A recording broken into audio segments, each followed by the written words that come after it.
in a nutshell, what I've been doing is repairing this vintage Cuckoo clock. You can see it's got new bellows and whistles installed, new fipples. I had actually went to restore the fipples, well, the bellows on one side and broke the actual whistle, which is the fipple part. So I ended up buying replacement bellows entirely. I do have the original bellow pieces, which I can replace or like redo and use in the future if ever needed. I do highly recommend something like this using a pin vise hand drill. I used it to install hardware on the bellows so that I didn't have to flex them around or risk damaging the new bellows. And that's basically all that was replaced related to that was these two bellows and whistle pieces. These were solid assemblies ordered off of eBay. They line up with the holes here on the side so that you can hear them. And I put a new Cuckoo bird in right here. He's still a vintage plastic one, just like the original one was, but it's a better paint style on it. And I had to adjust the lifting wire that the bellow lifts as part of the Cuckoo's animation. That took a little bit of fine tuning, but after that it actually wasn't terrible. It was just a very tedious job. Now what's going on is the Cuckoo is way too fast.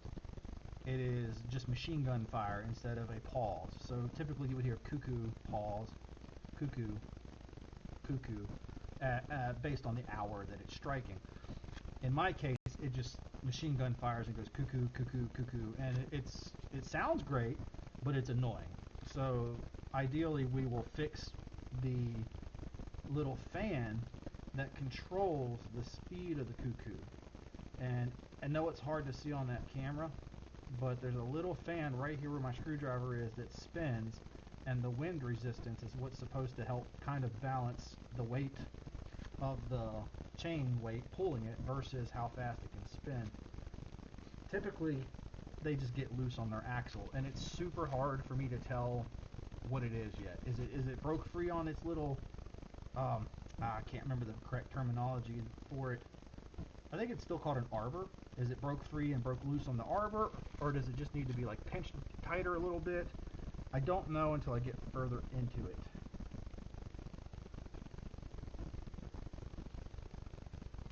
Which is what I'm doing now, is investigating with a nice bright light, try and see the assembly better. And again, this is, I have no experience here really. A lot of reading, a lot of research, a lot of studying, and just a lot of common sense with the mechanics of it. So it looks like there's still a little friction on it. Not much. So I believe what I can do to avoid tearing this thing apart, because I really am not experienced enough to pull the whole time mechanism out and try to fix things, I might be able to just pinch it back together a little bit. And this is where I would stop, and I'm just going to go read. I see how it's designed. I see how the little fan in here is designed. I see how it's attached. It does not seem to be moving up and down, which means it's pretty stationary on the arbor here. It just looks like I need to be able to pinch it a little bit, to pinch it tight, to slow it down with some friction, because it looks like, yeah, I can feel some friction on it when I tap it with my fingers, so it's not like it's 100% loose. So what I'll do here now is pull my light out of the way, and just to verify I'm looking at the right fan, I'm pretty sure I am, I'm going to tweak the time. Now when I tweak the time, I'm careful to grab it by the nut and the base of the hand. I just heard it load and click, which means it's ready to cuckoo for 8 o'clock. Which should be a steady cuckoo sound.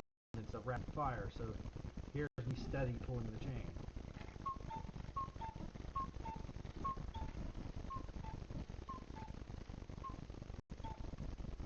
can slow down and see that that is indeed the fan controlling the Cuckoo. So what it comes down to is the weight that drives the Cuckoo's train is able to drive it faster than what we would ideally hear. So again, it comes down to just tightening that vane on there. Or you could, I mean, you could, if you wanted to, switch to a lighter weight, but honestly, that's not the way it's supposed to work. I don't recommend trying that way. I would just fix the fan in some way. And again, like I said, it's not it is not loose back and forth on this little arbor here, but it does spin too fast. So I'm going to stop here and just research. Okay, look, here's the design. I can see all the components of it. I can see it's got like these little middle fingers in it. So is it possible that all I have to do is just snug one of those fingers into the middle a little bit, twist it a little? That's almost what it looks like. So that's why I'm going to go look up. Oh, careful, I accidentally pierce your bellow. Okay, so I'll be back after double checking myself before taking action.